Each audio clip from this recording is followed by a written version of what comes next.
Assalamualaikum warahmatullahi wabarakatuh. Izin memperkenalkan diri.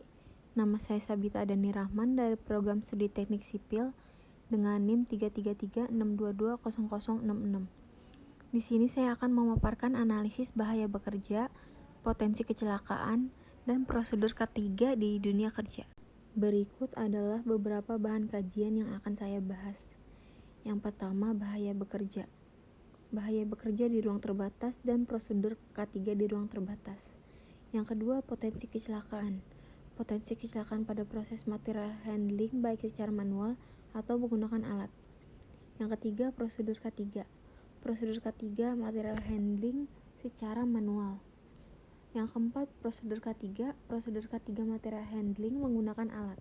Menurut OSHA General Industry, confined space adalah ruangan yang terbatas besar dan luasnya tetapi mempunyai akses masuk dan keluar untuk pekerja dalam bekerja di dalamnya serta tidak dirancang untuk tempat kerja. Ciri ruang terbatas. Ruang terbatas berarti ruang yang 1. Cukup luas dan mempunyai struktur sedemikian rupa sehingga pekerja dapat masuk dan melakukan pekerjaan di dalamnya. 2. Memiliki jalur masuk dan keluar yang terbatas. 3. Mengandung atmosfer, udara atau gas berbahaya, misalnya berasal dari bahan kimia, endapan material, dan kotoran. 4. Dirancang sedemikian rupa sehingga membuat pekerja di dalamnya dapat terperangkap atau mengalami sesak napas akibat dinding yang melengkung ke dalam atau lantai yang curam dan mengarah ke lorong atau ruangan yang lebih kecil. Berikut merupakan beberapa contoh ruang terbatas, seperti tangki, lubang masuk, ketel pemanas, pipa, ruang besi, dan parit. Beberapa jenis kegiatan di dalam ruang terbatas seperti perawatan, pemeriksaan, pengelasan, pemotongan, perbaikan, dan pertolongan korban. Faktor bahaya ruang terbatas dapat dibagi menjadi dua, yaitu faktor kimia dan faktor fisik.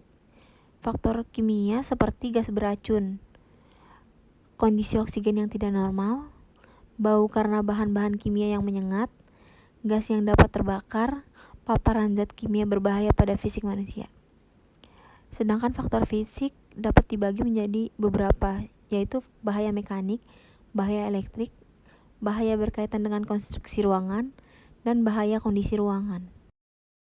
Prosedur memasuki ruang terbatas yaitu melakukan identifikasi awal tentang konstruksi dan potensi bahaya, memastikan jenis pekerjaan, jumlah personel yang dibutuhkan, waktu pekerjaan dan peralatan kerja, melakukan pengujian kondisi gas, mempersiapkan bahaya, melakukan pembilasan jika kondisi di udara terdapat konsentrasi gas di atas 40%, menggunakan blower untuk meniup udara keluar untuk dilakukan sirkulasi, izin kerja, mempersiapkan peralatan keselamatan kerja dan kesehatan kerja sesuai dengan kebutuhan, melakukan sistem loto, hasil pengujian kondisi udara di dalam ruang terbatas, melakukan pengujian kondisi gas, melakukan sistem kerja berpasangan, memasang rambu-rambu.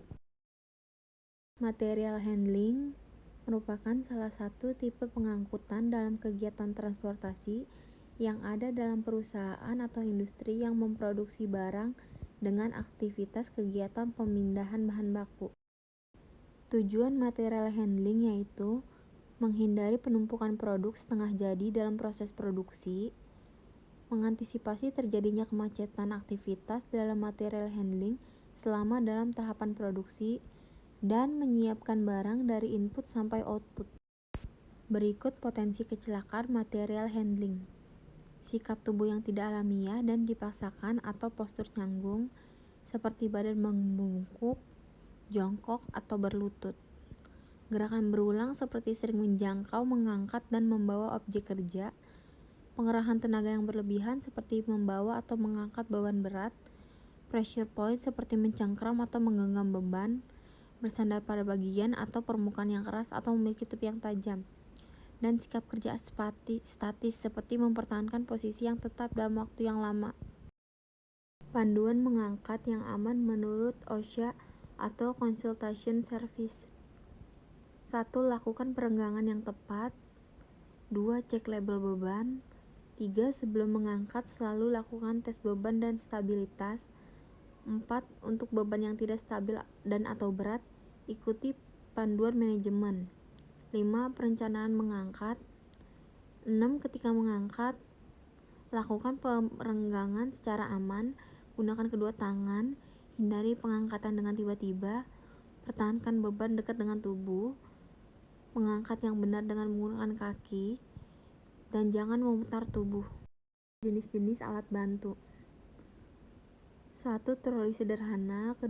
Conveyor. 3. Kereta dorong. 4. Crane. Berikut adalah gambar-gambarnya. Panduan menggunakan manual handling dengan alat. Gunakan alat bantu mekanik yang sesuai sebisa mungkin. Buat perencanaan sebelum melakukan aktivitas. Lakukan aktivitas di atas permukaan kerja yang rata dan stabil. Gunakan alat pelindung diri. Tempatkan beban sedekat mungkin dengan pusat tubuh. Tempatkan kaki sedekat mungkin dengan beban. Hindari gerakan memutar atau tubuh condong ke depan. Jaga kepala tetap tegak dan pandangan lurus ke depan. Usahakan untuk tidak mengangkat atau memindahkan beban melebihi batas, dan memindahkan beban dengan mendorongnya jauh lebih aman daripada dengan menariknya.